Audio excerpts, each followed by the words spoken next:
Welcome to MMA on the Rocks. My name is Bill Welker. You are listening to episode 212 of the podcast, or you're joining us live on Facebook or YouTube. Today is Sunday, October the 11th. Happens to be my little sister's birthday. Happy birthday, Lisa. Jeff the Animal Wilson still on hiatus. I have a very special guest host lined up who I will introduce in just a moment. MMA on the Rocks t-shirts and hoodies. I've been meaning to tell you guys at the beginning of the show. I always wait till the end. Our friends at Team Reaper are doing the t-shirts and hoodies. You can get those at reaper1.co. I'll also put the link in the show notes wherever you are watching or listening. All right, my guest joining us all the way from Las Vegas, Nevada. You know him from MMA Junkie. You know him from USA Today Sports. You know him from the Protect Your Neck podcast. Betting expert and mixed martial arts analyst, Mr. Dan Tom. Dan, thanks for joining the show, my man. How you feeling on this Sunday evening for me, Sunday afternoon for you? Dude, Bill, what's up, dude? It's great to finally be on. I've seen you around the Twitter space for a while. We've interacted, but I didn't realize 212 you said this episode was. That's pretty close to the Protect Your Neck number. So we've been at this, it sounds like, around the similar stretch of time as far as broadcasting, which yours is looking mighty professional, I must say. I appreciate that coming from you, sir.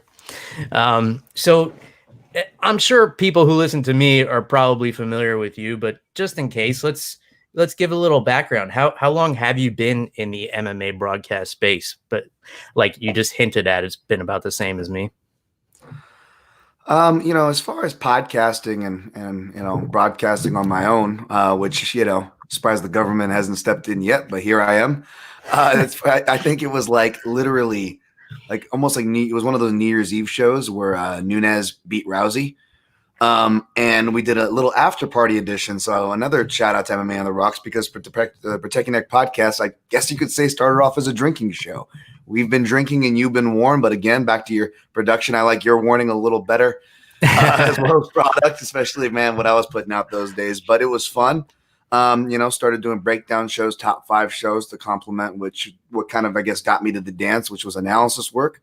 And that actually started back, I would say, August of 2015. In fact, the first card was Max Holloway against Charles Oliveira in Saskatoon, Canada. Okay. And that was the official launch of my website to break down fights. And that format has slowly evolved to what you guys see now on MMA Junkie. In short. Yeah, man. And as I alluded to in your intro, you're a little bit all over the place. I know you've got your own channels at MMA with USA. So I like talking to people like yourself, because you said your show started as a drinking show, which just means that you evolved and became actually more professional, and you actually put a lot of time and effort into this. I pour myself a drink and I'm like the drunk history version of an MMA podcast, like leaning more towards the casual fans, but you go really in depth, man. You get so detailed, with the betting odds and the psychological aspects when you give your picks on your show. How much time are you putting into this prep? I mean, it's definitely got to be more than like, a regular 9 to 5, because there's always stories breaking. There's always things coming out. There's always line changes. You got to be keeping up with it at all hours. So how much time are you putting into this? Well, it's tricky when you put that factor and that X factor of being in the media, that you kind of have to dive into the craziness that is the phone, which obviously is crazier these days, right? But the short answer is too much time. That's the short and easy answer. Far too much time. I've gotten to work smarter. I don't try to go through everyone's library, top to bottom. In fact, especially this day and age, between the last minute fall offs to like now that, not to timestamp the show too much, but yes, the UFC's back on Fight Island. And as you notice, we're back to like 13 to 15 fight cards. So, mentioning Bellator, which we, peeling back the curtain, we like, but you can't always catch it, right? Especially these days. There's a lot to take in. So I try to keep it focused to what I have to write about. I don't always write about the Bellator main events, but when I do, I give that the same due diligence I would a UFC main event. And I may not necessarily go through the person's entire library, though the completist nature in me might not turn off so easily. I may do it anyways, but I try to strategically plan it. What's relevant? Are they facing the southpaw? Well, let's go back and look at all, the southpaws and so on and so forth. And it's nerdy. Believe me, it's really easy to get lost in the minutia, but I found an audience for it. I guess for, being able to do what I do, which I'm grateful for. And I guess I shouldn't be so surprised at that, Bill, because that's the whole reason why I got into it. I came from the martial arts side. I sucked. I still suck. But I came from as a martial artist and competing, even on an amateur level. And I didn't see enough of that voice in the media space, or the much less, the quote unquote fan voice. Because at the end of the day, I'm a fan too. Sure. Yeah. And I think we come from similar backgrounds in that regard. And I'm sure you've seen, as I have, that there's been a lot of MMA podcasts that have come and gone over the years that we've been doing this. And, I think people sometimes get frustrated easier if they can't really relate to what's going on in the space. If they're just, plugging in a microphone to get angry about stuff and complain about the sport, that tends to fizzle out a little more. But when you actually have like an invested interest in what you're researching and what you're doing, it tends to make it a little easier, a little less like work. Yeah, totally. And there's a lot of, you made a lot of great points in that short bit there, because there's a lot of balance you got to find between that. Like I said, I started off as a drinking show as I go to fill my glass here. And you kind of take yourself a little more seriously, as you say, maybe try to get a little more professional. I hate that word, but I get what you're saying. You're right. But then there, you can't take yourself too seriously. Like you said, whether it's the anger, to use that word, or the taking your, there's things that, get me, and, I have my own pet peeves within the sport for sure. And I tend to go on those tangents. Believe me, I'm not saying that I don't, but like learning the lesson of being a little, at least for me, because, I'll get too off the rails. You do a much better job here, sir. Give yourself more credit. But I would get too off the rails, right? If I'm being honest and critical. But at the same time, I didn't like the other version too. There's much better people out there to analyze and break down. And I also didn't want that to be my style, because it's not that fun. I also want to have fun. So it's finding that balance, which is why I appreciate, shows like yourself where you can find that balance, man. That's kind of the sweet spot, right? Yeah. And that's part of the reason why I reached out to you, not just because you know what you're talking about and you're a fellow whiskey drinker. But there's that difference between checked envy and unchecked envy, where, you see somebody else who is doing something in the same space, and for whatever reason, they're having more success with it. And you're like, oh, that guy sucks. All right, maybe he doesn't appeal to you, instead of saying like, well, if that guy achieved this, I can achieve it, because, he had a path. So I just need to find my path. So, I tend to gravitate more towards people with the checked envy, where, they see, all right, I see somebody doing well at something, I'm going to figure out my path to do well at something. So that's what brought you here to MMA on the Rocks, my friend. Well, thanks, man. I try to think of that too. I think the checked envy, which is I like how you put it there. But for me, how I relate to what you said, and I guess the explanation to it, it's not having much of, the highest self-esteem or the ego. My ego has been checked plenty from martial arts, and life itself, both, in and out of the proverbial ring. Right.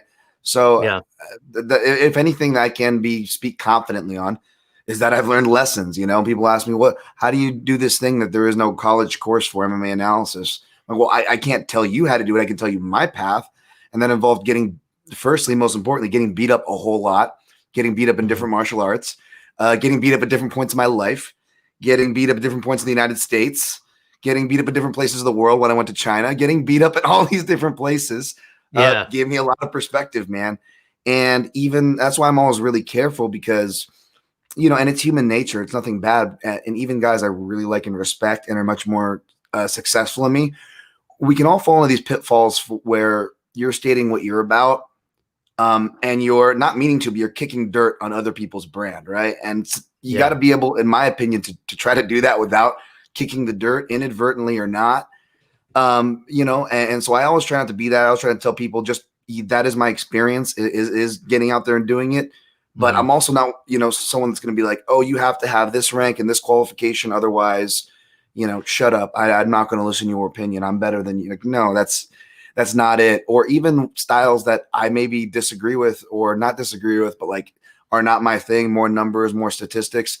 I won't hate on those. In fact, I'll usually cite those people and be like, that person does a really good job at it. It's not my style. You should go check them out.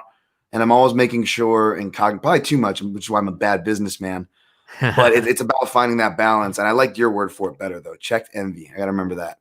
Yeah, let's go with that. I'll get a little less sophisticated as we go on here because I'll be sipping on some adult beverages, and I know you were trying to make up your mind before we got started as to what you're going to pour yourself over there. For the record, most people know this. I drink my whiskey neat, but MMA neat was a stupid name for a show, so I couldn't go with that. So what are we working with over there in Vegas?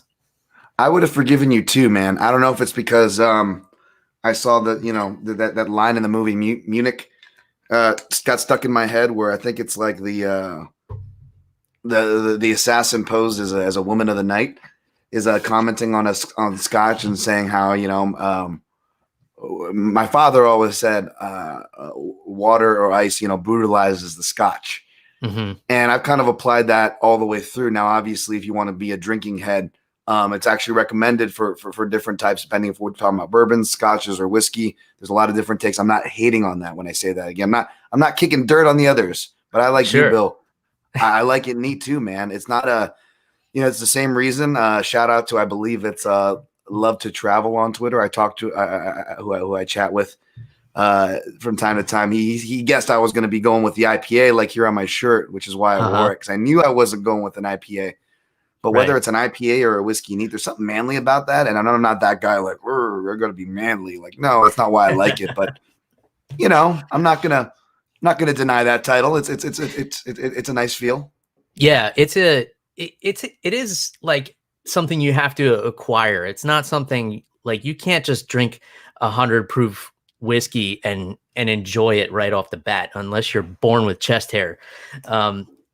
You have to but that's part of my mission here too, is, trying to convert all the Jack and Coke people out there that, they just order it because, and I group them all together because I feel like people order Jack and Cokes because they just can't make up their mind. They haven't been exposed to enough whiskey and stuff. But you gotta ease into it. And we're slowly doing our work to convert people here.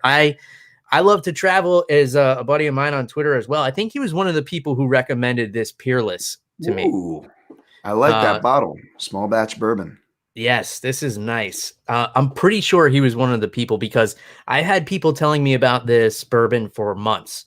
And they said it's hard to come by. So if you see a bottle, snag it. And I did see it here and there, but it would be the kind of thing I already had my basket full at the liquor store. And I didn't want to go get a second basket or whatever the case, but I finally,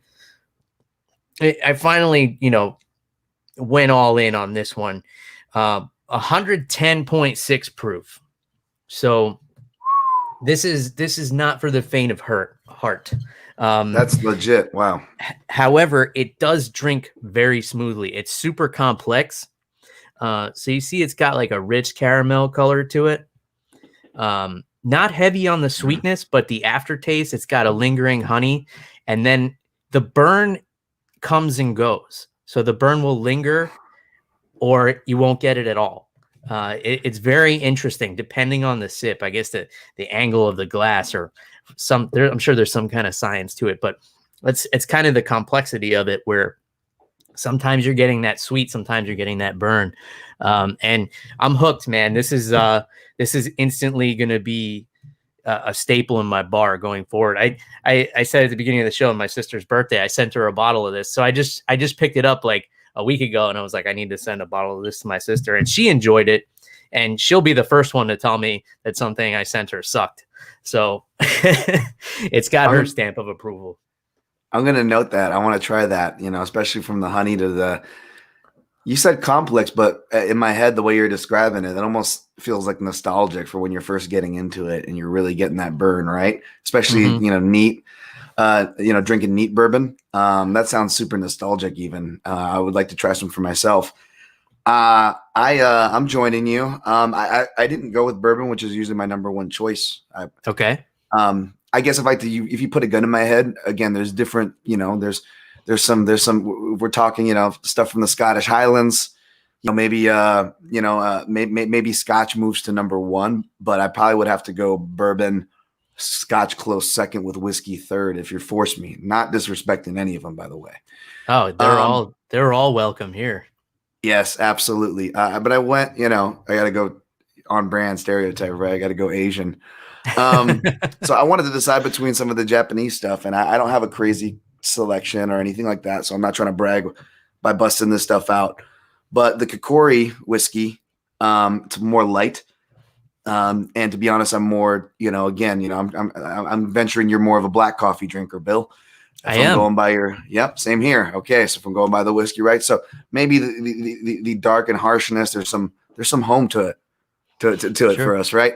Oh, yeah. So I'm not discriminating here, especially for some. I'm not going to judge a bottle by the color of its product. Okay, that is not my prerogative. But yes, the lighter doesn't do me as well here.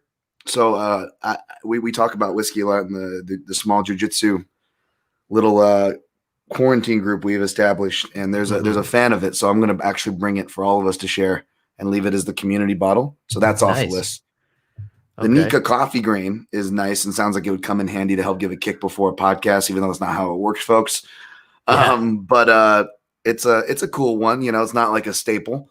It's maybe more of a, not even acquired, just more of a hipster taste, for lack of a better word. Yeah, but I ended up going. You can't do too many of those. The Nika is good, but one or two of those, and you got your fix. Yeah, maybe an early evening or a polishing off kind of a session. That way you're not going overboard. You're right. For sure. I ended up killing this bottle because it'll be an excuse to get another one. And good thing I did, because there was only enough for one glass. Why are you going to save it if you can't share it, right? For sure. So I went with just the Nika whiskey pure malt. I'm sure you've seen this bad boy. But I have. Probably made this last for about 2 years. So now it's all gone.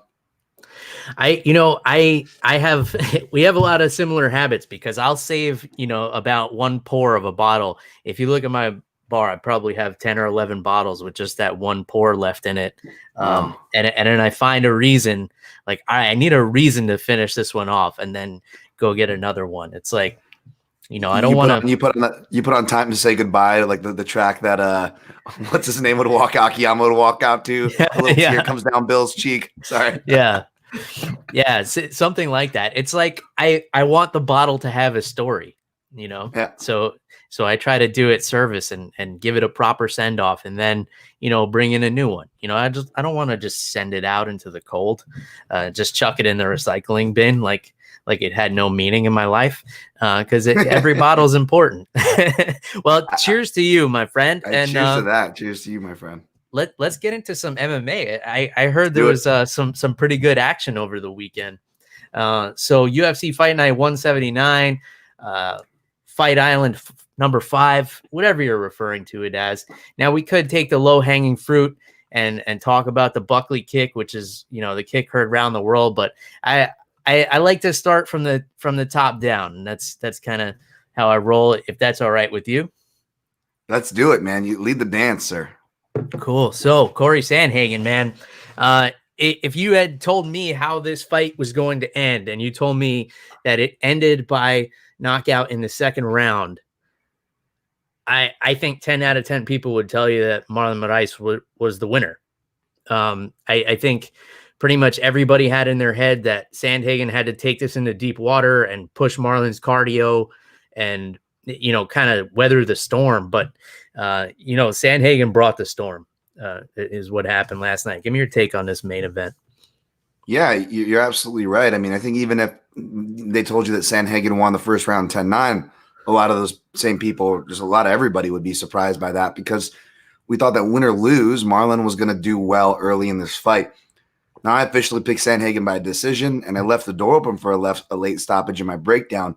But even going back to look at it before the fight happened, I was like, I don't think I'm giving enough credit to Sandhagen to stopping him. He probably is going to stop him, and it's probably going to come in the middle to late rounds. Mm-hmm. But I didn't think round 2 or round 1 he'd be looking good and fighting defensively sound, which was another thing. Is he, we saw it with TJ Dillashaw. Even when TJ was on his run, his face after the fights would be pretty swollen, because to have that style, which a lot of people compare with Sandhagen, as they train together, you got to take a lot of damage. That's a dangerous proposition against a heavy hitter like Moraes. So to see him defensively responsible was a nice thing too for a fighter on the come up. Mm-hmm. Yeah, for sure. I was curious to see how he would bounce back to that 30-second submission loss to Aljamain Sterling, because that's something that could, make or break a guy mentally. It's something that they either come back the way Cory did, or they come in hesitant and gun shy. So that's what most impressed me about Cory's performance, is that he was able to bounce back from that loss and come in there with the confidence of a top 5 fighter and put away Marlon Moraes. That's what impressed me more than the actual way the fight went. So I thought it was a fantastic performance from Sandhagen, probably the best we've seen him look. The way he mixes his strikes up is just beautiful, because there's kind of a trend right now of people, kind of attacking one limb or attacking one part of the body, going to it over and over. And he's a guy who mixes up his targets, and, he'll go neck, body, leg, toe, he's picking you apart from all different angles. And he really stifled Marlon, who I guess was trying to pace himself for 5 rounds. But then, before he realized it, he's way offshore in deep water way sooner than he expected to be. The tide just took him out. That is Cory Sandhagen. Any other kind of analysis on this before we get into what's next for these guys? Not so much, except for, the mental part, like you said, bouncing back. That was a theme, even though Sandhagen's not been one to be shy about working with a sports psychologist. I'm sure we'll talk about Tom Breeze. But I mentioned that, I guess, is just to say that that's been a definite theme, whether you're looking at from fights from a betting standpoint or just honest analysis, is that a lot of fighters who have noted performance anxiety, whether it's, Jack Hermanson, Tom Breeze, Sandhagen, they're doing well in the no crowd era. I know the Aljamain Sterling loss was in the no crowd era as well, but we're seeing a lot of these fighters able to bounce back within it, not having to worry about that factor, perhaps, which is nice. Yeah. And we're seeing it affect people in both ways. A guy like Tony Ferguson maybe probably really feeds off of that crowd energy, and that was something that seemed to take some steam out of his engine in the Justin Gaethje fight. But as far as what's next, Sandhagen said he only sees 2 guys in front of him, TJ Dillashaw and Frankie Edgar, and other than that, he wants the winner of Sterling and Peter Yan, which has not officially been announced yet. I think the UFC was putting off that announcement until after this fight was over for some strange reason. But Cory Sandhagen said it's happening, so I guess it's happening. Do you think he's as close to a title shot as he thinks he is? I think he is, but I kind of hope he's not. And I'm saying that as a Cory Sandhagen fan. I just think that the Sterling fight, I know he credits it to like a mental vacancy, but I also did pick Sterling in that fight because I feel the same reason why I picked Sterling against Moraes, even though we saw how that went, was just because I felt like Sterling, even back then, especially now, right, are just really bad matchups for the dangerous strikers in the division. And Yan, that includes Yan, and I've been a big Peter Yan fan since before he got into the UFC, but I feel like Sterling is that kryptonite for a lot of these top guys. Bantamweight has become a knockout division. We don't think of it that way because they're smaller guys, but look at the knockout rates. They're outdoing featherweights who sit above them. So Sterling is a real, with his volume, diversity, and grappling and wrestling, he's kind of a kryptonite there. So in that sense, especially if Sterling beats Yan, I wouldn't want to see it. But if Yan beats Sterling, then let the games begin. I'll take a striker's delight between Peter Yan and Cory Sandhagen. Okay. Yeah. I mean, I would love to see Yan and Moraes at some point. So maybe if Yan doesn't beat Sterling, I think that's the fight to make, because talk about a striker's delight. That would be a really fun one. Do you think it would be below Sandhagen to take like a Cody Garbrandt fight if that were offered to him? Because that would be a high profile fight for him. it would probably help boost him up a little bit. But, there's this trend lately where guys don't want to fight other guys who are ranked lower than them by too much. He was even saying as much, saying there's only 2 guys ahead of him. But I think a Garbrandt Sandhagen fight would be a fun one. Yeah, myself as well. And I think that that's a really good one, actually. That makes a lot of sense, especially if Cody just bounces back up there where, probably should be, right? But I also wouldn't hate, and it's, I'm not one to be like, oh, former training partners, drama. Because a lot of times if they're legit former training partners, you don't get a great fight. I've been there. You know each other's moves. You're just like, okay, this is not going to be that fun. Yeah. As you might think. Not every time, but I would be down because I don't think TJ deserves, nor even if you're, and I'm not that I'm not a TJ fan, but I'm just saying, even if you're a big TJ fan, I think you would want him to get a tune-up after this long before jumping right to a title shot. So I wouldn't hate a TJ Dillashaw versus Cory Sandhagen. Yeah, that's a really fun one too. I don't know what TJ's timeline is like. I've been hearing rumblings. He's been cleared since I think January or February, something like that. But then again, with everything that's going on in the world, my timeline's way off. Right, so you might know better than me. Now, between global, I almost see. I ended up posting a different tweet involving the Shawshank Redemption GIF, but I almost posted that one of the for people familiar with that film, the warden coming in on Andy Dufresne when he's been in the hole for like a month. Yeah, and I'm like, this is how I feel like. Essentially between global warming and the UFC schedule. I have no idea the time it is. I just know it never stops. He has a 2-year suspension. Like some days it felt like he fought yesterday, and some days it's like, who's TJ who? Dude, it's crazy to think that he opened up the ESPN era, and because I feel like that fight in January of 2019 against Cejudo, his last fight, I feel like it's been that long since we saw the other January fight that happened a year after, Conor versus Cowboy. I feel like that was 2 years ago. It doesn't that doesn't feel like this year. It feels like Conor versus Cowboy feels like 2 years ago. Yeah, or last year at least. Yeah, it's weird, right? Or last week. Yeah, it could be that too, because there's been so much MMA, especially this past weekend. It was just on Saturday, not to timestamp it too hard, but between KSW, the Bellator double event split with France and wherever it was, and the UFC, I was just everyone was tapped out, I think, by the end of the night. Yeah, it's been wild. It's been hard to keep track of, and I'm sure the UFC is happy for that, because they're keeping you occupied. Watch the left hand while the right hand's stirring the pot, so to speak. But big congratulations to Cory Sandhagen. It's hard to stand out in the main event when you're walking out there after such an amazing card with so many spectacular finishes. One of which people are already deeming the greatest knockout of all time.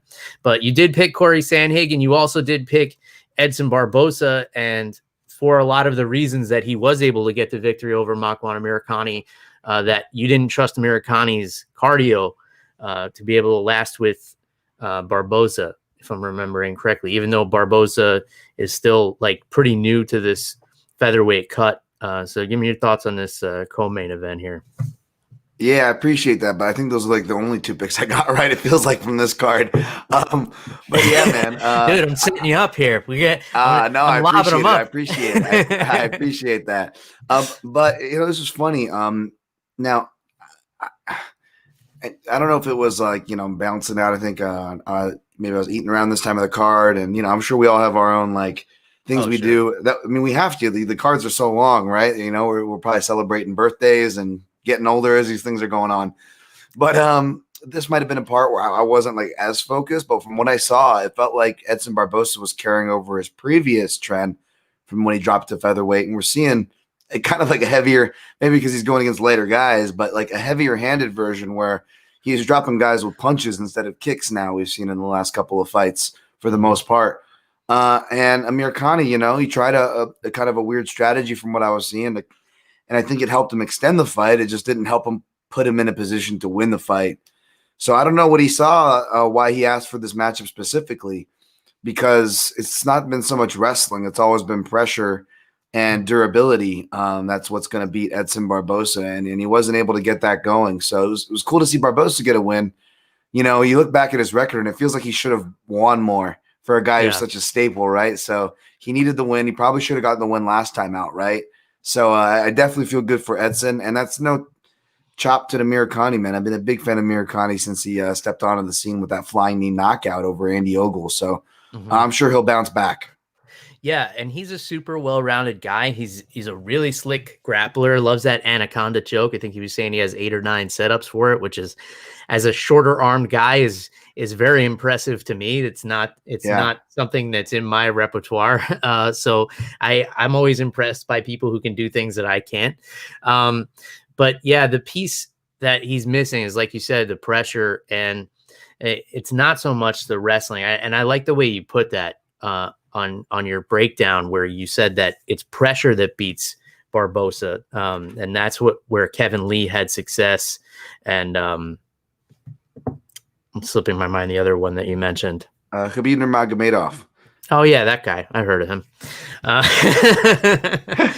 Yeah, the pressure, which, you know, pressure usually comes from wrestlers. That's what they're used to, because in wrestling you have a short amount of time to achieve your goal, so you have to pressure, you have to move forward. But yeah, he probably saw Barboza and said, I've seen guys out grapple him. I'm a good grappler. That's what I'm going to do to him. But you got to get that fight to the ground. And there's something to be said about a guy who can kick like Barboza, the hip dexterity and the hip strength. That's just not something you can develop with a strength and conditioning program. That's just something that comes with millions and millions of kicks at a really high velocity.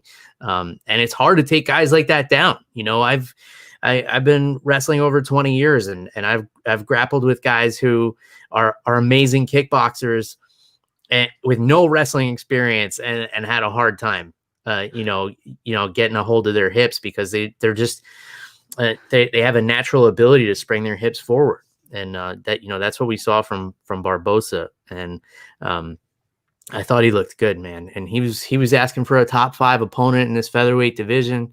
I don't know if he'll get that, but I don't know if he'll be denied that either. I mean, here he is, co-main event. He may be coming off a loss, but he's a guy that the company seems to favor. You're a betting man. What are the odds that Barboza gets a top 5 opponent in his next fight? I got to see the top 5 in front of me, and it's always different, right? Is it, I assume the UFC's top 5. I wouldn't see why not, because Barboza's got the name value, both from the fighter perspective and the promotion perspective. The promotion will gladly use him, no disrespect, but as the B-side to the bigger names. So I don't think he'll have too much trouble there. Like, that makes sense. But like you said previously on the show, there's this trend, right? We don't want to take a fight of a guy ranked lower, but I think we see guys make exceptions, like, oh, Barboza's a name. Maybe they think like Amirkhani, maybe on his way out, I can get one over and get that name on my resume. So he still offers a lot, as far as a date's concerned. He's still bringing a lot to the table. But so I don't think he has to worry about having to swindle anybody too hard for a chance. Yeah, I would think, and the timeline works out perfect depending on how the fight goes next week. But maybe the loser of the Brian Ortega Korean Zombie fight would be a fun matchup for Barboza. I don't know. That would be, yeah. No, that would be totally. I mean, but it's always cheating when you talk about Korean Zombie, because like, who wouldn't he be a good matchup with, right? Like, I feel like that guy could bring a fun fight out of almost anybody.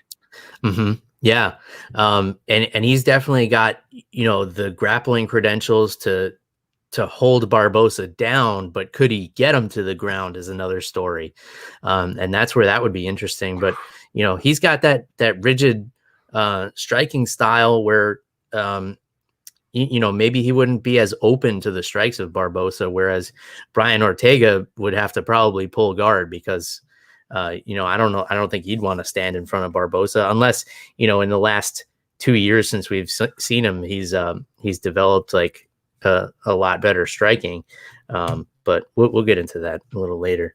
The heavyweights, man.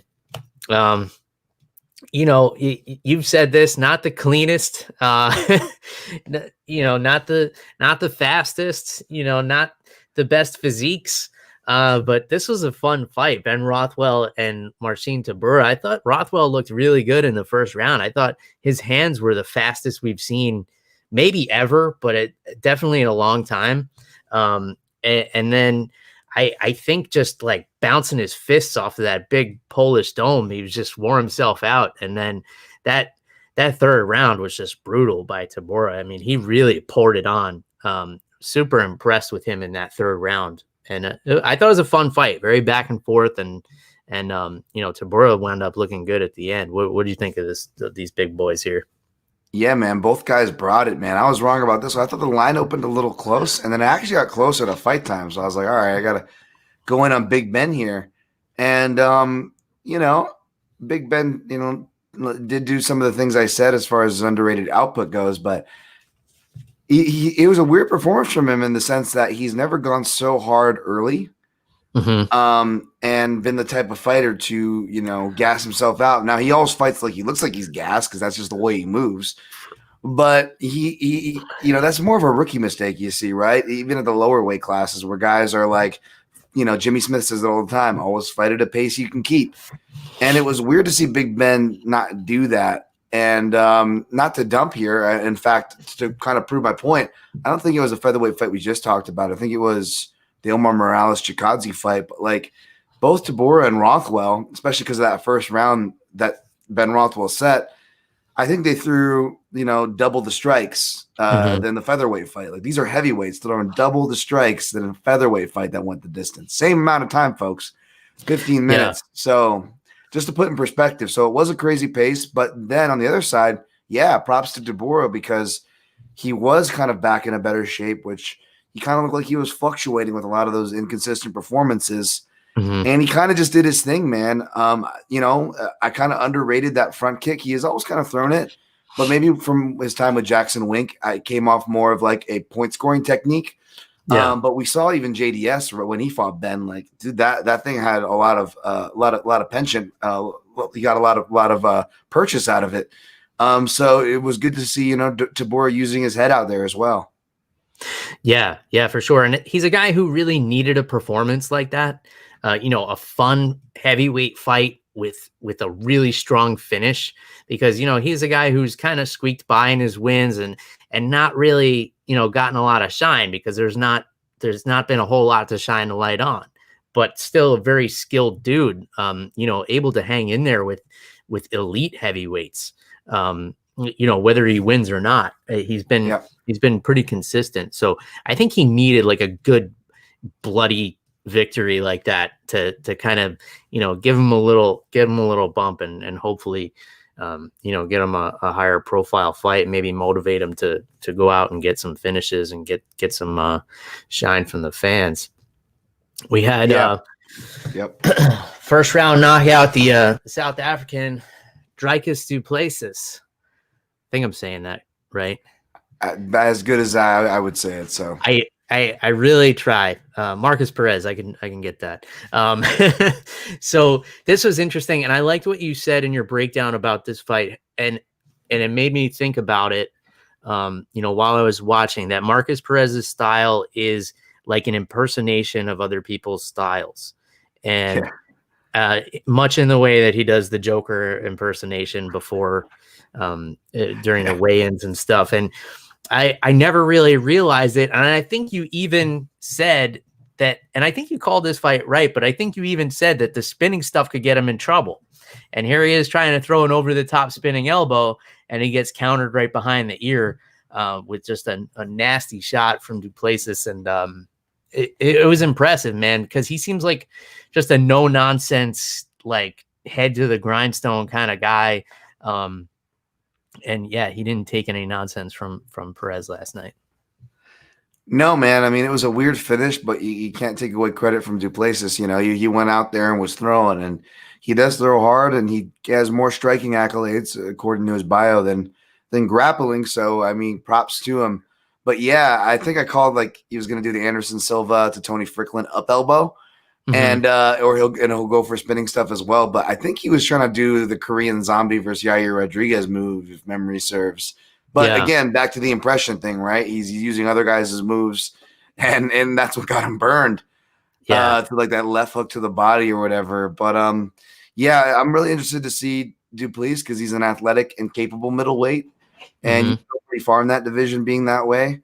I know he had some like weird comments after the fact, but he did call out Kevin Holland, which would be a weird fun fight, hopefully, if they make that. So we'll see what the UFC does with him. Yeah, there's a lot of fun options for him there, but I do get the sense that he is a little strange on the microphone, and even his reaction to Perez is like, I don't think he saw the humor in it at all, even after the fact. So it seems like he's not the guy that you joke around with. Heavyweights, Tom Aspinall and Alan Baudot. Aspinall gets him out of there in 1:35 seconds and was still disappointed. What I liked from him is seeing a heavyweight with, a traditional double leg, wrap the hands under the butt and take the guy to the ground. We don't see that kind of shooting from heavyweights because, they just like to knock people to the ground instead of take them down. So that was kind of refreshing. I thought it was an impressive performance from Aspinall. I think he's been nothing but impressive in the octagon so far. It'll be fun to see him kind of climb this ladder in this heavyweight division that's always hot and cold, like perpetually hot and cold. But what were your thoughts on him? Yeah, man, he moves like a lighter dude with his with his techniques. That's a great highlight there. You're right. A lot of guys do that at heavyweight. I don't know. I'm trying to think who the wrestlers at his camp are. It's not Darren Till, maybe Mike Grundy.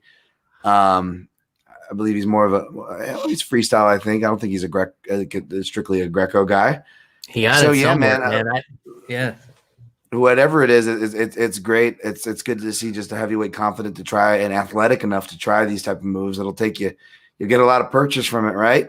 In that division. So yeah, good on him, man. Obviously, he's probably going to get a needed step up for his next fight, but I'm here for it.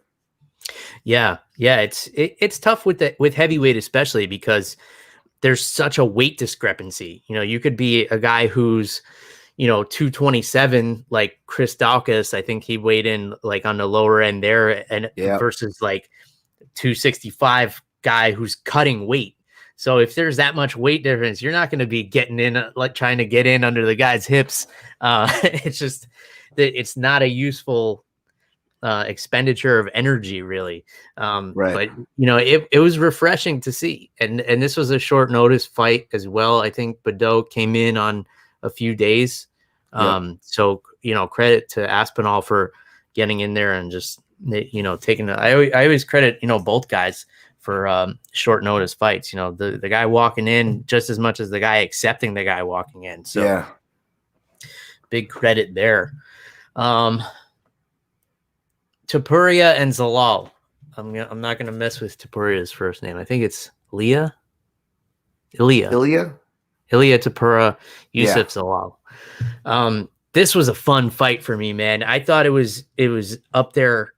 Obviously, there was no fight of the night bonus, but I thought it was up there as the fight of the night for me, just because the grappling exchanges were so much fun, especially from Tybura in that first round, just moving from submission to submission and putting so much strength in them, like so much squeeze, and then able to when Zalal would escape, he was still able to throw his hands, which impressed me so much. This was a really fun fight for me. What did you think of it? Yeah, it was, man. It was. We talk about maybe the scorecards, if you felt like Zalal got that third round or not. I know there's a couple of fights where it felt like a clean sweep, but we always saw that at least one judge kind of giving the sympathy round. Although body language speaks boldly, and Tybura looked really gassed at the end of the third. But I loved it, man. You had a great note earlier, Bill, about like shorter arm guys. I haven't had my reach officially measured, maybe in some time, so I don't know where I'm at. I'm guessing not long, probably around like 68-inch reach. But for whatever reason, I'm not an anaconda guy, but I love Darce's, and I always feel like I'm coming up just short all the time. And Tybura seems like he's a real big head and arm guy too, which I love. He loves all the head and arm variations. But when you get like, and I'm sure you've experienced, this somewhere along the line, when you get those really wiry or the smaller training partners, they just, even when you feel like you've got them dead to rights, like they're finding space to breathe. And I feel like, and take nothing away from Zalal, he's talented. He's a Brazilian Jiu-Jitsu purple belt in his own right. But I felt like a lot of it was his frame saving him in those spots where you're like, oh, and it made the fight more exciting. But you're like, how is he surviving that? And I think his frame bailed him out there. Yeah, for sure. And a lot of it looked like a black belt rolling with a purple belt who was surviving. Because obviously they're purple belts an impressive rank, and they can survive with a black belt for several rolls. And that's really what it looked like here until Tybura started to fade a little bit. But yeah, it was so much fun. And as far as the Darce goes, I have a short arm variation that works wonders. So if we ever get a chance to do this in person, all right, we'll have to look at this and explore the short arm problems as far as rendering people unconscious goes. Yeah, man, I got setups. It's the finishing that I feel I'm coming up just short on sometimes. So yeah, I'm here for it. For sure. Let's do it sometime as soon as the world goes back to whatever we thought was normal. Definitely. So Tom Breeze takes out the debuting KB Billar, and this was one that you had an interesting analysis on because of the psychological aspect with Breeze, and you used the phrase like, if you trust him, put him into a parlay. Now I'm not a gambling guy, so when I hear stuff like this, I'm like, all right, so if you trust that he's going to get the win, you could string him along with some other things that you think are going to happen is basically what I interpret that to mean. But why don't you tell me what you meant, since you said it?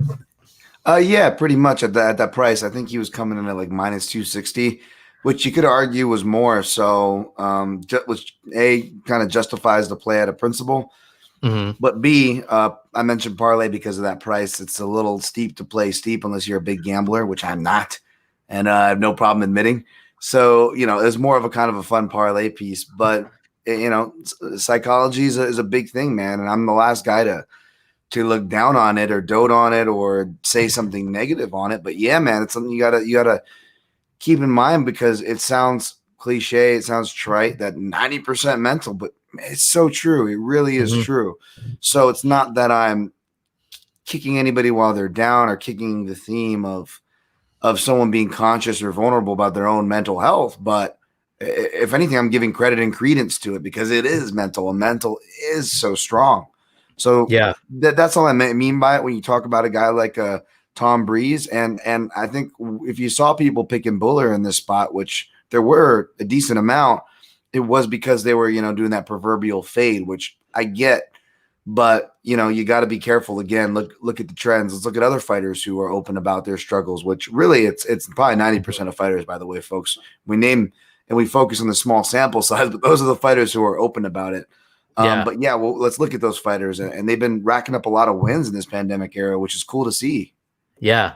Yeah. I think most famously, George St. Pierre has been very, very open about his anxiety and things like that.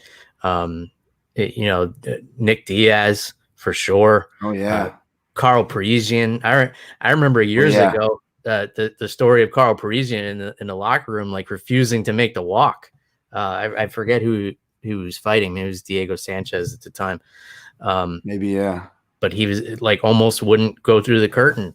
And then, those guys became legends. So obviously, it's not a normal thing to want to do this, to put yourself in this situation. As I always hear Chael Sonnen talk about it, strip down to your underpants and get locked in a cage with another guy who's trying to kill you. It's not a normal thing to want to do that. So obviously there are some other things that you need to deal with before you're able to do that. And it's something that most people will never do and never experience. And they don't know the stresses that come with that.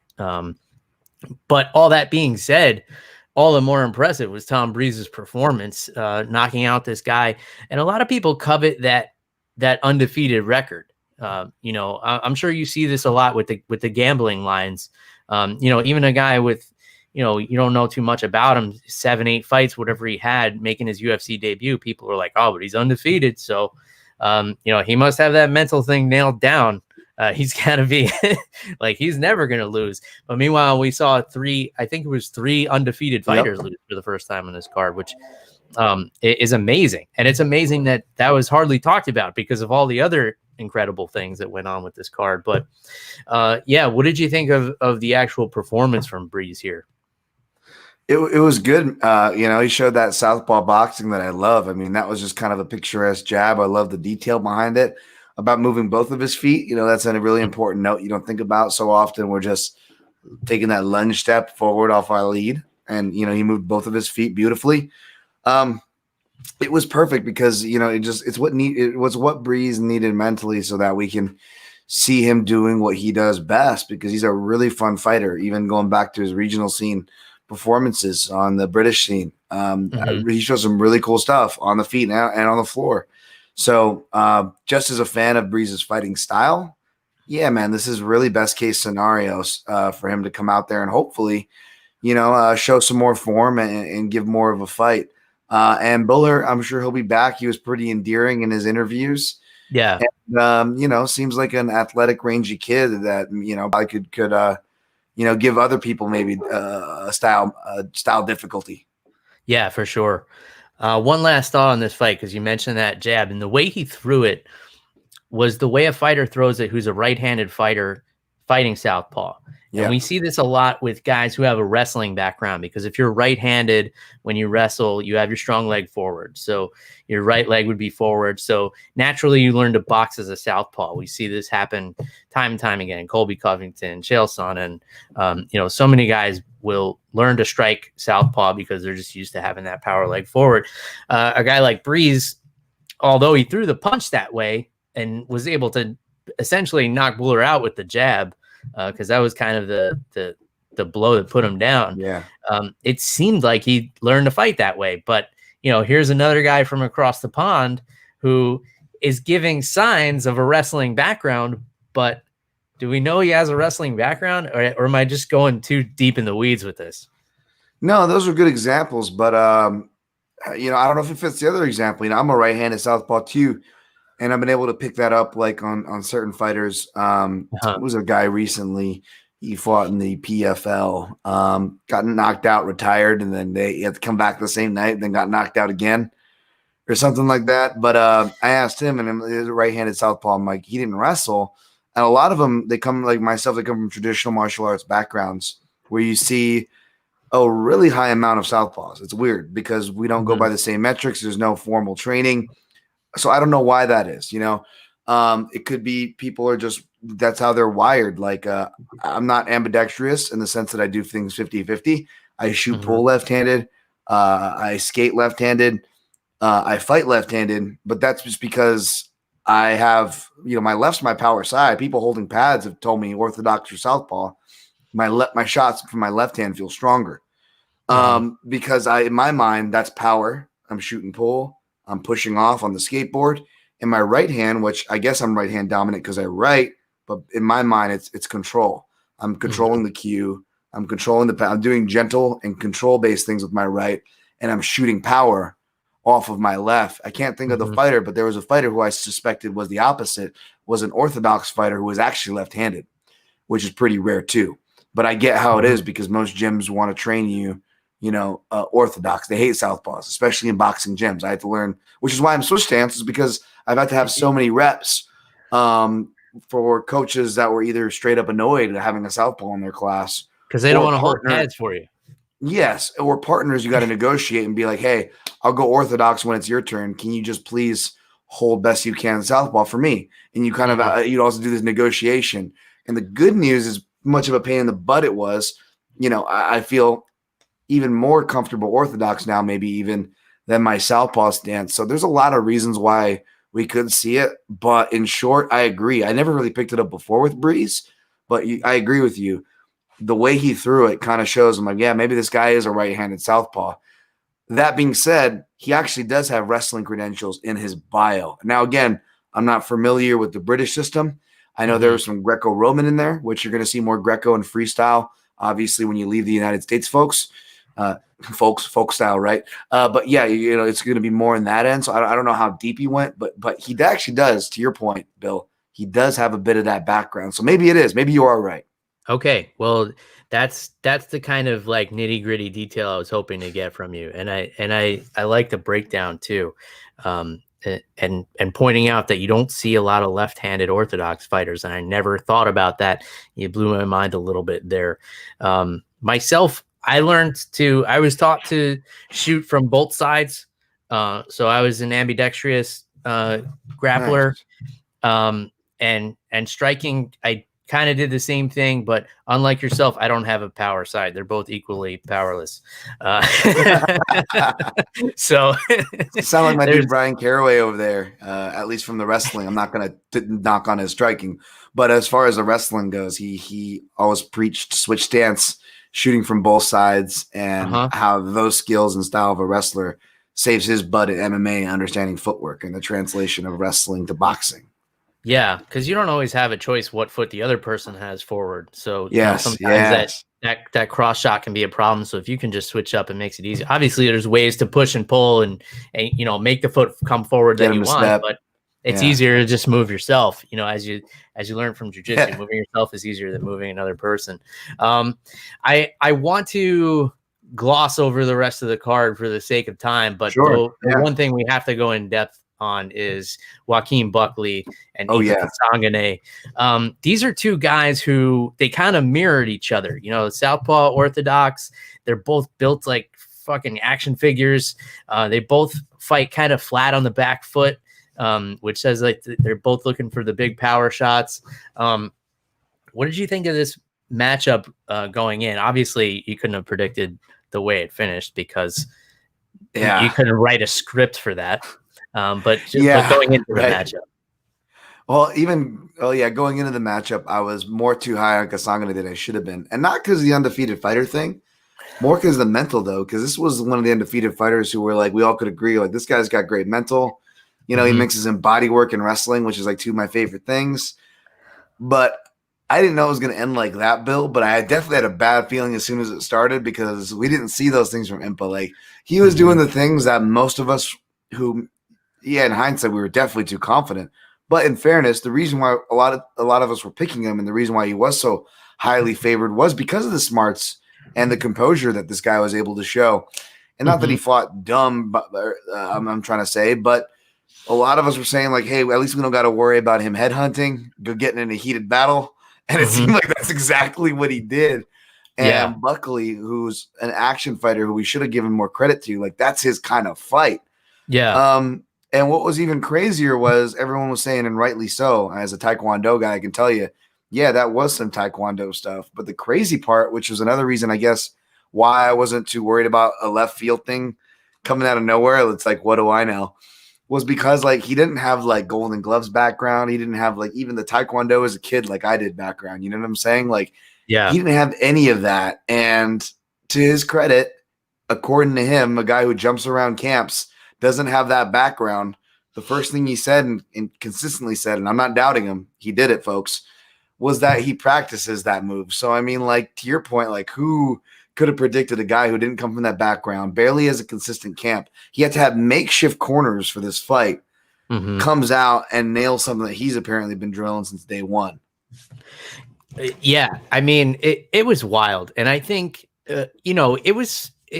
it's not unreasonable to side with Sandhagen, especially because we've seen Buckley struggle a little bit in the past, and Sandhagen has that coveted 0 next to his name, or he did before last night. But the styles that Buckley had struggled with in the past are pressure, pressure strikers and unorthodox pressure strikers, whereas Sandhagen is a very kind of straightforward, not going to show you anything too flashy, not going to get outside of his comfort zone too much guy. And Buckley was definitely winning this fight going into that second round, but just the freak athleticism he showed with that kick. And obviously this is going to be talked to death for months to come. So we don't have to get too deep in on it, but he caught the kick.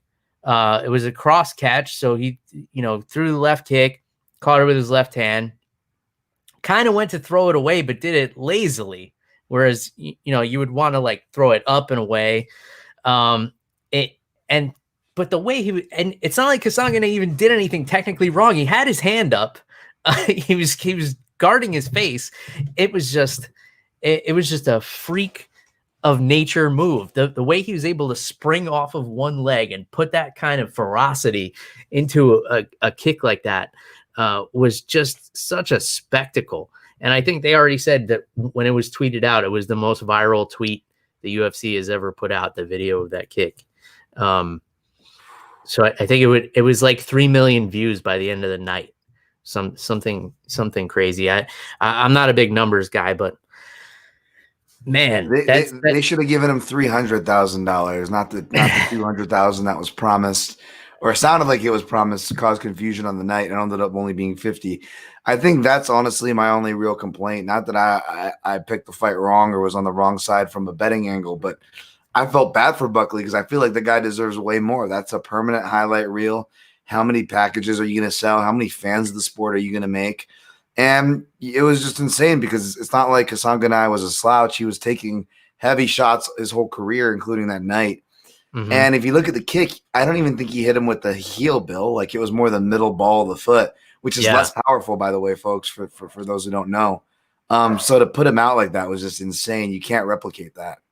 Yeah, but I mean, if you get hit with a golf ball that somebody's hitting off a tee at short range as opposed to a softball or like a lacrosse ball or something, there's not a huge difference there. But here's a new tactic for MMA managers out there. How about start negotiating? Like, hey, if I'm on the prelims and I have a viral tweet, I want a penny a view. Yeah, right. And it's a new way to negotiate. It's like, I'm bringing traffic to the UFC, which in turn gets people talking about you, and that's earned media. So I should earn a share of what you're benefiting from. I think just expand the bonuses, I mean, because not everybody's a title fighter, so give them something to work for, give them goals that you can not feel bad and can give them with a straight face, because there's money waiting for them at the end of the rainbow. And in return, you get more fighters than I forget who's a fighter who I was thinking of as you were saying this, Bill, who's like an actual fighter who could negotiate this because he's made his brand on like going for these fights. And there are fighters like that, but all these fighters have that capability, and they should be paid for it when they go out and give those performances. So that's my only gripe. Other than that, I'm happy for a guy like Buckley who's paid his dues in the regional scene, as well as the big stage with losses, to come up big like that. I mean, that was awesome, man. That was awesome. Yeah. So would you rather see, like, instead of $50,000 performance of the night, like, do, a $10,000 finish bonus? If you finish your fight, you get 10 grand. And if you do something spectacular, then you get that 50 grand or higher. So that way the bonuses could be spread around the card a little bit more. Or what are you saying with the bonus structure that you'd like to see changed? That's a reason why I don't like the renaming, because I feel like they should keep them. And when the way they originally had it with knockout and submission and fight of the night, I feel like those were just staples. And they were always good about backroom bonuses, which apparently they still do, although from what I hear, they're not as much. So that's another reason why I would want it to be more, because I got to imagine those backroom bonuses, they got to be at least giving them a minimum backroom 10,000, right? If they're getting a finish. So maybe there's something in their defense that's already in play. But again, even in their defense, still not enough if we put it up for a vote for fighters and fans to vote on alike. Guaranteed they'd be on the losing end. So I would like to see it more like in at least the 25,000 range as a standard, and then give it more. I mean, like, I was talking to my, Dan Stepp, my former editor in chief there, like, dude, back when the UFC, before any of these Fox deals were around, they were like bonusing guys like crazy for fight cards like we just saw. Like, even in a fight card in Kentucky, that was headlined by Campman and Diego Sanchez, they upped it for like 70 or 100 grand, even bonusing guys who lost the fight because they felt like they won the fight. I mean, that's the kind of like old school Vegas kind of tactics that I think we all could get behind as far as UFC and that old school Zuffa brass, right? Like, we liked that. Like, and it also, in return to a lot of these issues that are highlighted as far as fighter pay, it eased a lot of those worries too, or where we could, maybe believe you more with a straight face when you're saying, no, don't, we're doing this to protect the fighters. Yeah. And, I would like to see them go more to that UFC that I fell in love with personally as a fan. Because I believe that version, that's how you do it. And they were still able to obviously like bank ridiculous amounts of money for themselves. I'm not even going to touch that, but I'm just saying, just give some of it to the fighters, man. And I'll shut up. Just give some of the more to the fighters. I'll shut up. Yeah, for sure. It was definitely like more of like a mafia, like Bronx Tale world back then, where it's like, hey, good job out there, kid. And they just throw them a stack of cash in the locker room. But I think it would even be easy. Like you have your sponsors, like have the sponsors throw a bonus out. It could be like the Modelo mauling of the night, and you have them vote for it on Modelo's social media. And then the fighters like retweet the poll, like, hey, make sure I win this Modelo bonus or something. And like everybody kind of wins because, Modelo can just throw that money around there, instead of having the bigger logo on the cage, put it as a bonus for a fighter and then have like the fans vote on it or something. Yeah.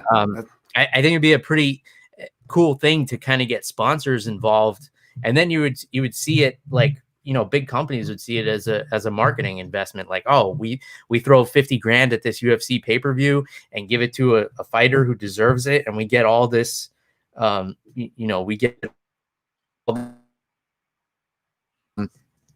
but that's kind of like my business brain that kind of goes out there with that kind of stuff, which, right.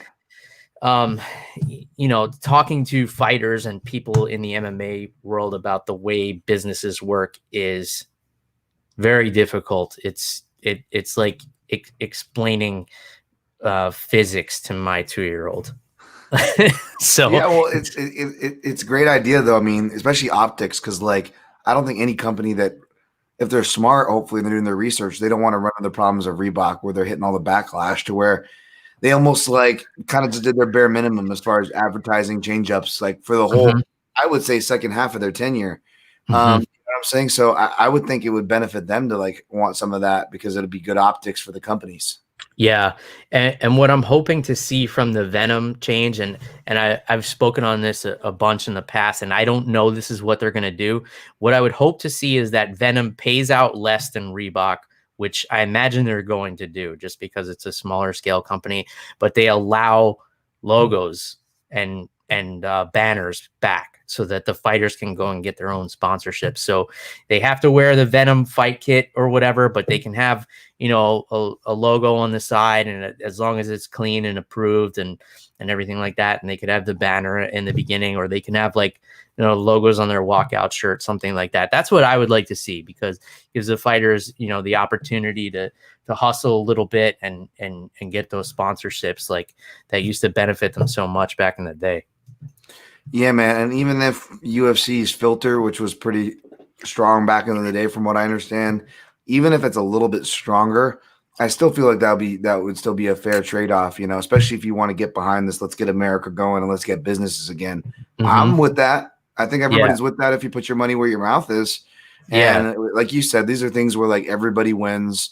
They're not using a huge thing as far as like the fighter getting introduced with the banner in the background. Like it's part of the standard B-roll, yes, but it's not like, it's not part of the B-roll that they would consider that's going to sell them pay-per-views. It's what Joaquin Buckley did for them that's going to sell them pay-per-views. Yeah. So, yeah, man, I really hope to see it, because the hypocrisy kind of became glaring, because it felt like the sponsorships on their end slowly grew, and they got back to the NASCAR version on that side, on that part of the octagon, but the fighters were kind of left bare, except for like a fighter here or there, and usually they were deserved. But like, again, it's not the more fair thing where like, why is only a couple guys that are non-champions get the sponsor logo on their shorts? What's going on there? Are they even getting enough? So yeah, I would hope to see all the more of that business energy going on. Yeah, I have tons of ideas with no means of executing them, but I put them out there into the universe. You should, man. You're a smart dude. Get them out there. I appreciate that. But even a guy like Buckley, with the right sponsorship off that one kick from last night, he could get, an athletic gear sponsorship that he would be set for life. He could retire now, put his grandkids through college. if he were able to get like an Under Armour or something, and they just replay that kick over and over again, because he's the one who did it. But unfortunately, the UFC is the owner of that content, and he's not going to be able to profit off of it, whereas they're going to be using it for promos for decades to come. Well, hopefully you can do something maybe small. Like, it reminds me of Taiwan Claxton and Bellator. Remember, he started doing, obviously you didn't get too rich off of it, but hopefully he did pretty well. Relative in a relative fashion, when he did Eric Claxton, he did a freeze frame of him doing a flying knee, because obviously there's a big difference between Taiwan Claxton and Michael Jordan. You don't need me to tell you that, but in a certain respect, that's the same thing. We're talking about a sport, someone doing something stupid amazing that's stupid low percentage. And you're framing it and marketing it, and rightfully so, and it's going to go to the athlete who did it. Do it. Yeah, we saw Masvidal do something similar. Yes, with the Askren kick knee as well. So yeah, I mean, hopefully we do see a lot more things like that. But given the strict parameters that these guys are under, especially in the UFC, it's too hard for them to pursue opportunities, and it's too hard to try and run a business that where you're marketing your persona, and it's like having another full-time job where you're trying to do stuff like this, unless you have like the bankroll to have like a marketing team do it for you. We could go way off the rails with this, but let's put a bow on this card. And the way I like to do that, I'm just going to read off the rest of the results, and you, as the guest host, Dan, please tell me who impressed you the most out of the group that I give you here. So Chris Daukaus, 45-second knockout over Rodrigo Nascimento. Another one of the undefeated streaks that went to an end. Tony Kelly, unanimous decision over Ali Al-Casey. The very close fight there. Giga Chikadze getting it done over Omar Morales. The Georgian was impressive with that performance. Tracy Cortez, a lot of people, probably one of the more talked about fights on the undercard besides Joaquin Buckley, getting a unanimous decision over Stephanie Egger, kind of dominating a Brazilian Jiu-Jitsu black belt on the ground. And Tygir Ulanbekov getting a unanimous decision over Bruno Silva. You don't have to give me one, Dan. You can give me two or whatever you feel like talking about, but who impressed you on this undercard here? I think that's the thing, from the obvious, like the Buckley, to even stuff like Bruno Silva in a losing effort, being in some scrappy fights against some deceptively tough guys, to Cortez in another winning effort. I do worry these people don't get enough credit. They'll get swept under the rug because there is so much MMA. But I will say, decision, finish, win or loss. I think the fighters have a lot to be proud of, which is another reason why me and many were just, not to get back and hung up on the pay issue, but like wanted to see the UFC maybe go a little deeper in the pockets for the bonuses for this card. Because man, the fighters brought it from top to bottom. So I guess that's what I can say. Yeah, for sure. It was good to see some prelim fighters get bonuses at least. I believe Chris Daukaus did get one for that early knockout of Nascimento and Buckley, right, obviously. And I think the other ones went to I think to Plessis and Cory Sandhagen. I think Sandhagen got one too. Yeah, Sandhagen for sure, Buckley for sure, Daukaus for sure. And I'm thinking, I'm sure somebody will correct me if I'm wrong. We don't have to wait long. Right. People are always like, "No, you fucked up, Bill." Yep. No, there's always that. Yeah. Yep. And I appreciate those people just as much as the people who recommend fine bourbons to me, like this Peerless I've been sipping on. Oh man, I'm gonna check out that Peerless for sure. It's a good one, man. If you can get a hold of it, I don't know. What the bourbon scene is like in Nevada, but here in Florida where I am, it's you got to do a little hunting, Okay, all right. The distribution is hit or miss, and you got to know where to go for what. And that's another thing I can go off the rails on is finding bourbons and scotches and hunting them down. Totally, man. I went from coast to coast and had to deal with that. Oh yeah, and it's I could get into the politics. You have to have two different palettes almost, and just deal with it that way.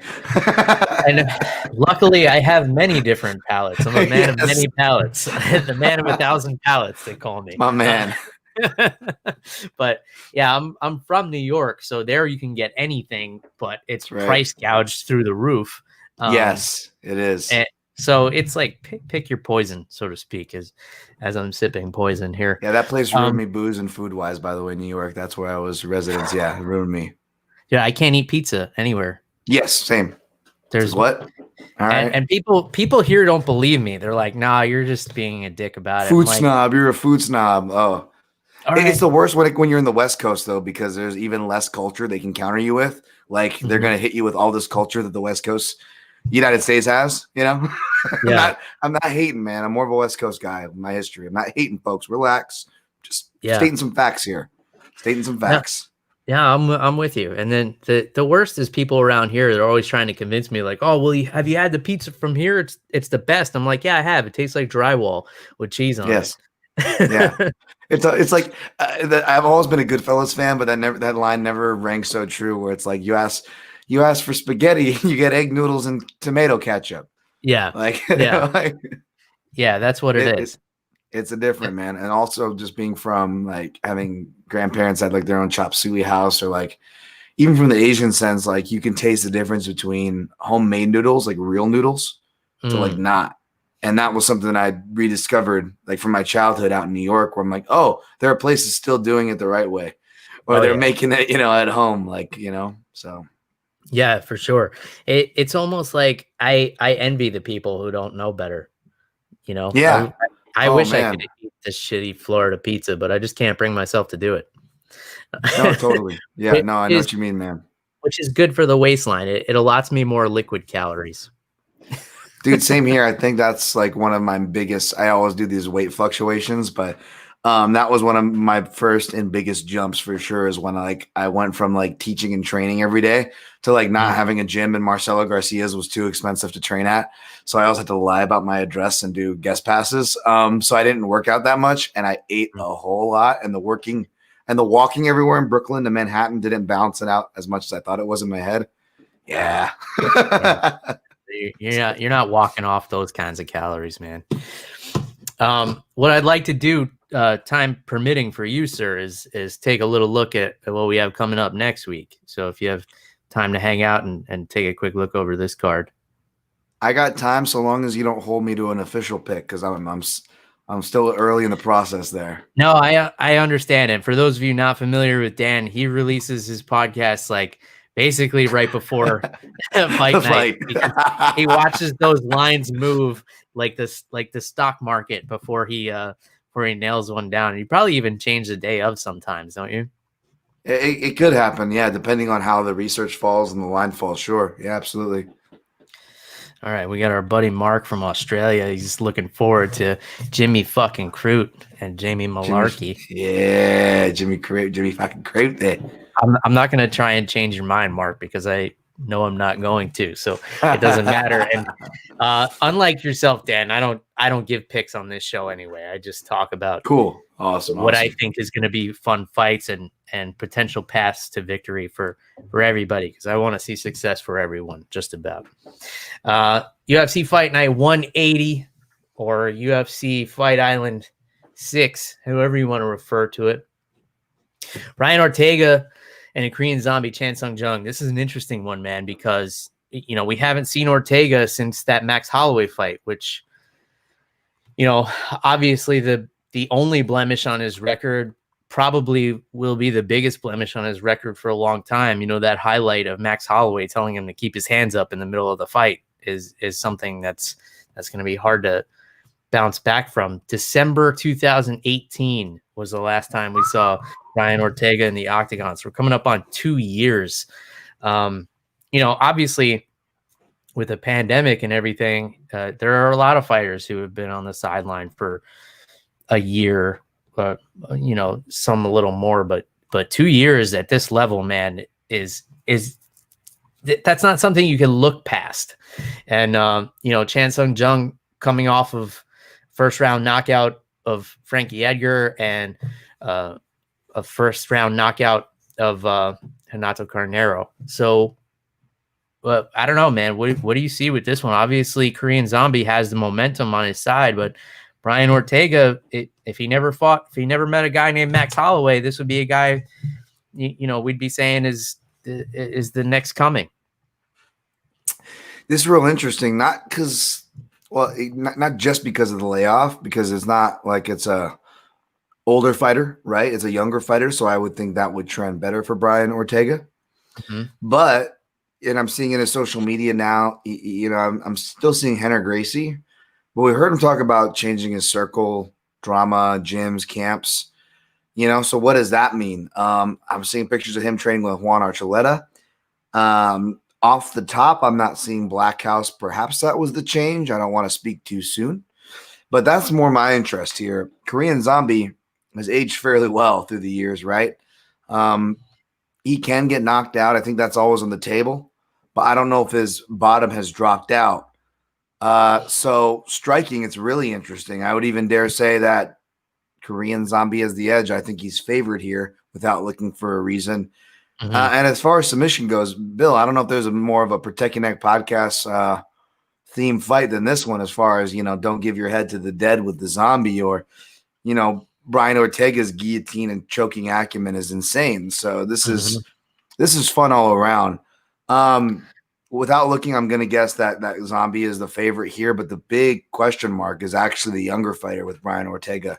Mm-hmm. Real curious what he's been doing, man. Has he been doing good things? Has he been kind of just, taking a break? How does that look? How does that first round look? Does he need a whole round to get on task, which kind of is Brian Ortega anyways? He is a bit of a slow starter, which is why he has so many third round finishes. So a lot of questions on the Ortega side of things.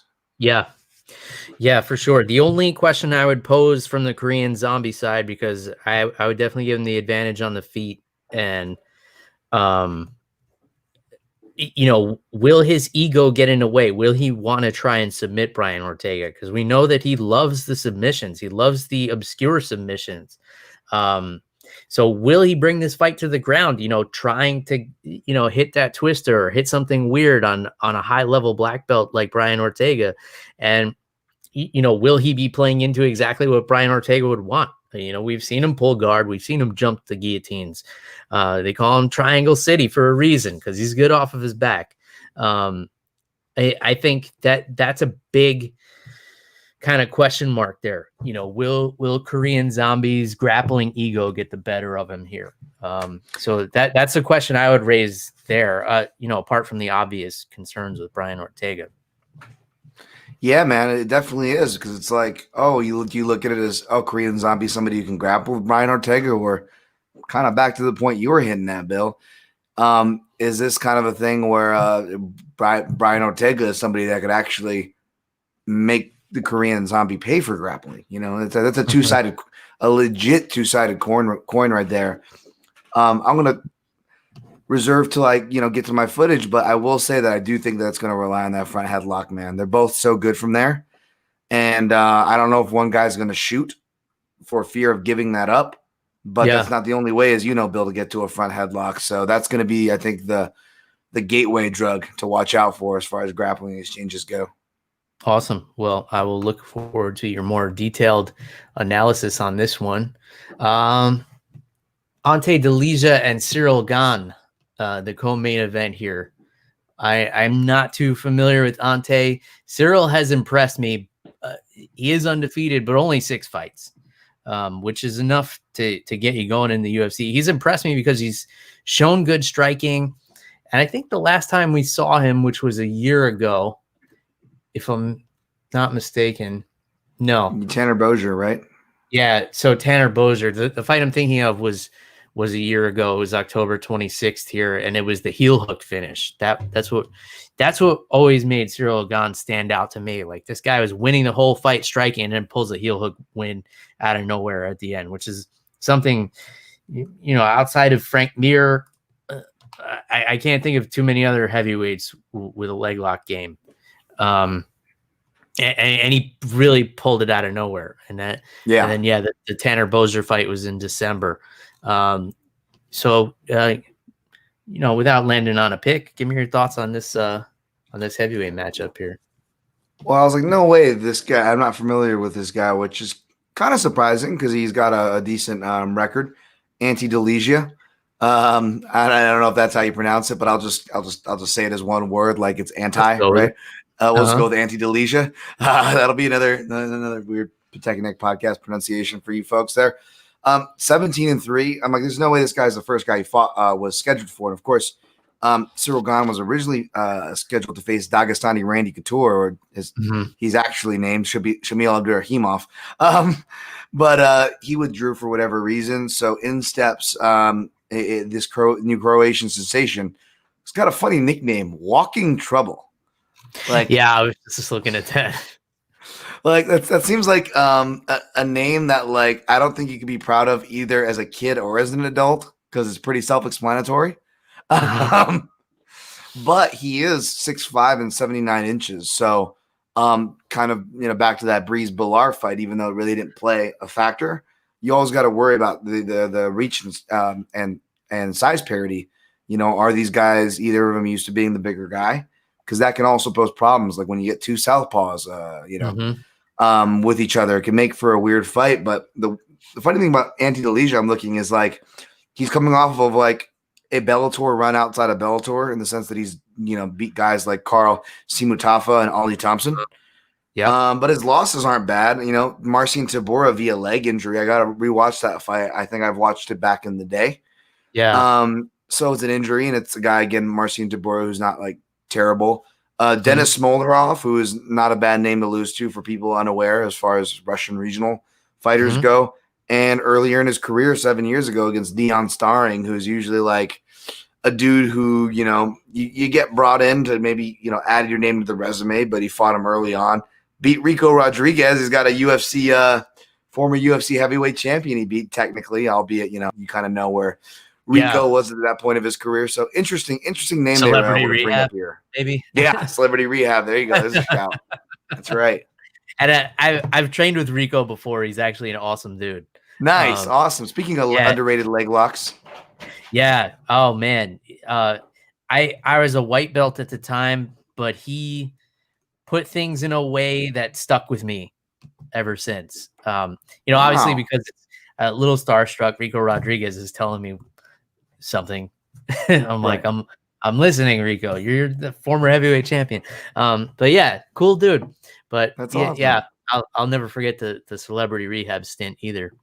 And a win over Valentin Overeem on the record for the Walking Trouble as well. That's right, Valentin Overeem, baby. Yeah, so that's a throwback name that a lot of folks may not recognize. Jessica Andrade and Caitlin Chookagian. This is a fun one.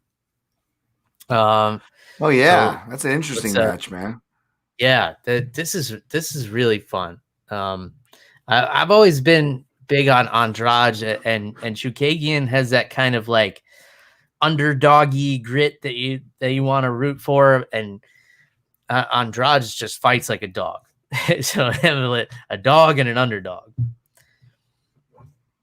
So this is funny. This is a fight that I was just looking at the odds there. You got Andrade as the favorite, which didn't surprise me. I would have guessed that. Minus 130, which doesn't surprise me either. And it also doesn't surprise me. She opened wider, minus 190. For non-betting folks, it means money's coming in on the underdog, which is Caitlin Chookagian. And it's funny. Chookagian's a consistent winner, man. And, she's don't let the blonde fighter thing fool you. She's an Armenian girl, man. Those Armenians are tough people. Regardless of what weight class or gender, they're tough people. I'll tell you that firsthand. So she's not someone you want to underestimate in that sense. But this is an interesting fight where, again, I'll reserve the pick till fight week or closer to fight night, I should say, with my podcast. But I get it because it's a fight where we could see both their backgrounds show up in a bad way for Andrade, in a good way for Chookagian, meaning we haven't seen much of Chookagian's. She might be a black belt by this time, but she's been a brown belt since before she got into the UFC. And she actually has a decent guard game, which we haven't had to see too much of. Obviously, she's more known for having like a Holly Holm point fighting style, which is easy to make fun of, but it also wins a ton of fights in those divisions. So, say what you will. Yeah. Whereas Andrade, she can take girls down. She's physical. I imagine she's still going to be the more physical force in grappling and punching, even though she's moving up to meet Chukagian. Again, Andrade used to be a bantamweight for people unfamiliar. That being said, when she was a bantamweight, what did we always see her fall to? It was by submission, right? She would take girls down and like make these like brain fart moves and get submitted. And they were just, and not disrespecting her skills or the fighter skills she was facing, but they were kind of brain fart scenarios. So it's like, I could totally see her taking down Chukagian and Chukagian reminding us of her jiu-jitsu, in other words. And, maybe Andrade is reminding us that she still has the same holes. We'll see. Yeah. Well, Andrade does have the perfect high crotch counter to a Kimura trap. We know that much for sure. Yeah, she does. Yep. And Caitlin's grappling very underrated. She trains right in that Hoboken, New Jersey area, into southern New Jersey, and as far north as Henzo's in Manhattan. So we know she's getting some good grappling up there. For the sake of time, I'm gonna breeze over the rest of the card. Here's what I'd like from you, Dan. Give me the fight you're most looking forward to, and give me your sleeper fight that most people probably aren't thinking about, but they should definitely tune in for. So we got Modestas Bukauskas and Jimmy Crute. Obviously, we know who our buddy Mike in Australia is rooting for there. Thomas Almeida stepping in on short notice against Jonathan Martinez. Mateus Gamrot against Guram.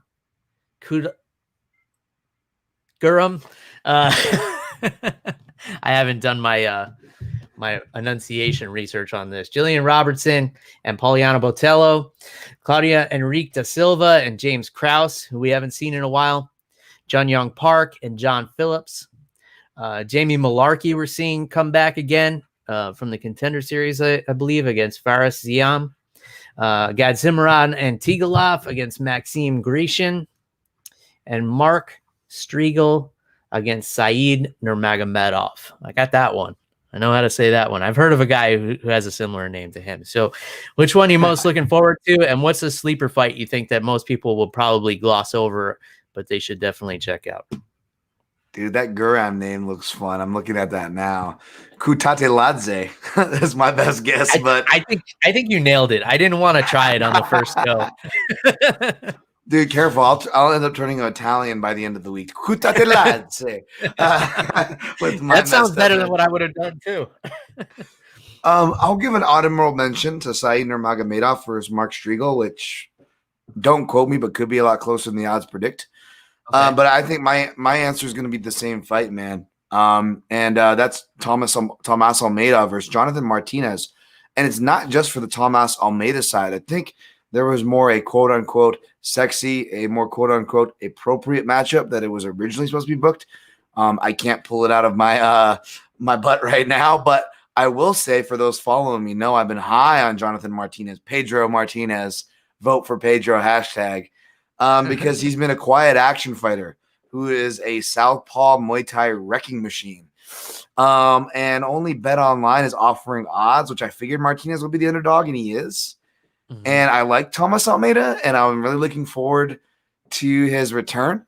But let's just say this could be a matchup I write about from a betting perspective on linemovement.com. Regardless of the betting perspective, it is a fun action fight that I think casuals to hardcores alike are going to enjoy. So answering all your questions there in one, I think it's got to be hands down be Tomas Almeida. And don't forget Jonathan Martinez. Yeah, and that's an interesting one. Almeida is a guy who, came smoking into the UFC until he met a guy named Cody Garbrandt and, kind of had a rough go of it since then. But, I mean, if you look at the level of competition, Jimmy Rivera, Rob Font, and then Jonathan Martinez, for sure, has been impressive. So I like that. I like that sleeper fight pick. I'll give you guys one as well. My sleeper fight would have to be Henrique da Silva and James Krause. I think that's going to be a fun one. Oh, yeah. Great shout. Great shout. I think I'm more excited now listening to a James Krause interview and his attitude about just cowboying up for these fights, man. Yeah. Yeah, so Krause is a guy who's super consistent, super well-rounded, has established himself more as a coach as of late than a fighter. So that helps a lot of people, because sometimes coaching will bring to the forefront of the mind all the things that you usually forget just training as a fighter. And for some people, it works the other way. You focus too much on coaching and you forget everything you're supposed to do yourself, because you're focusing on what benefits other people's styles. So that's what I'm going to be looking for in James Krause. And as far as De Silva, he's basically undefeated. The only loss was a disqualification back in 2007. Hasn't lost since. Undefeated in the UFC. Obviously, I think it's a big step up in competition for him with James Krause. So I'm really interested in this fight. This is one that I'm definitely going to keep an eye on, and I feel like I haven't even heard as much of a whisper on it. So that's one that I'm looking forward to. Yeah, I'm looking at his record now. He hasn't faced many southpaws either, and Claudio Silva is a durable southpaw, can grapple. Some of my more favorite underdogs, and I will be honest, I think the line should be tighter. I wouldn't have been surprised to see either guy favored. You could make a case for either, but I am surprised to see Claudio Silva as high as a plus 160 underdog. Let's see what that line opened at. Minus 105. Okay, so I guess I was right. The line did open tighter with Claudio Silva favored, but money came in on James Krause, and now James Krause is a much bigger favorite than the line even opened up as minus 115 to minus 105. So real interesting there. I'm a big fan of James Krause. I don't hate people picking him to win, but I warn anybody, especially as this line's widening, don't sleep on Claudio Silva, man. He's a guy whose style ages well. He can be janky and get away with it. It works for him.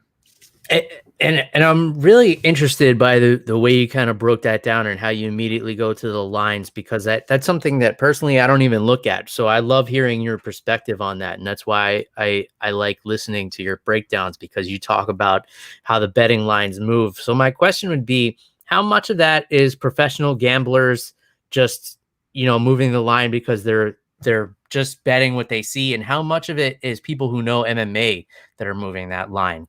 If you could kind of estimate on that. I would say more people that know MMA, because they're looking at the lines early. They've got the early name recognition. Maybe they feel like they have an edge over the general public to even the sharp bettors, because the sharp bettors will wait for weigh-ins. They'll wait for their sources to come in, or they'll wait for or their own research and processes that they do. And even I have my own, which is why my podcast comes out later in the week for a reason, right? Right. Especially in this pandemic era where there's so many changes. It unfortunately feels that, I dare say, procrastination in some senses, but there is a method to the madness too. So in answer to your question, I'll say this is more general MMA heads moving this line. James Krause, a very familiar name. He's on a hot streak. His intelligence, both in his fighting and in his coaching, like you mentioned, is coming to the forefront. Claudio Silva's had a ton of breaks. He's not a big name. Brazilian guy, doesn't speak the best English, despite being a Brazilian who actually has been residents and set up in England, in English-speaking countries for quite some time.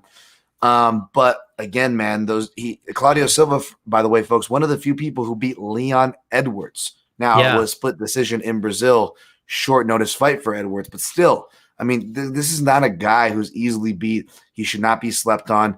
And he's got the Brazilian Jiu-Jitsu black belt that outranks, and in an MMA sense is just as good as Krause. So he kind of takes away that. Advantage, and he's more a willing, aggressive, and I dare say a better wrestler. So it becomes and the bigger man, right? He used to fight at middleweight. So it's real interesting to see a lot of faith coming in on Krause, who I like, by the way, but interesting to see a lot of faith coming in on him early. Yeah, all the more reason that I'm on board with this being my sleeper pick for the fight card. Thank you, sir. UFC Fight Night 180. And if you guys want to hear more of the betting breakdowns and who you should be trusting with your money, it's definitely not me out of the two of us on this show right now.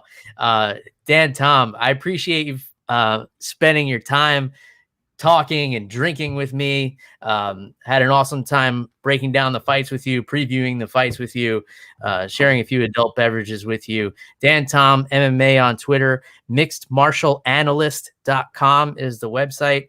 Sir, if you have any other places that people can find you or any other shout outs, the floor is yours.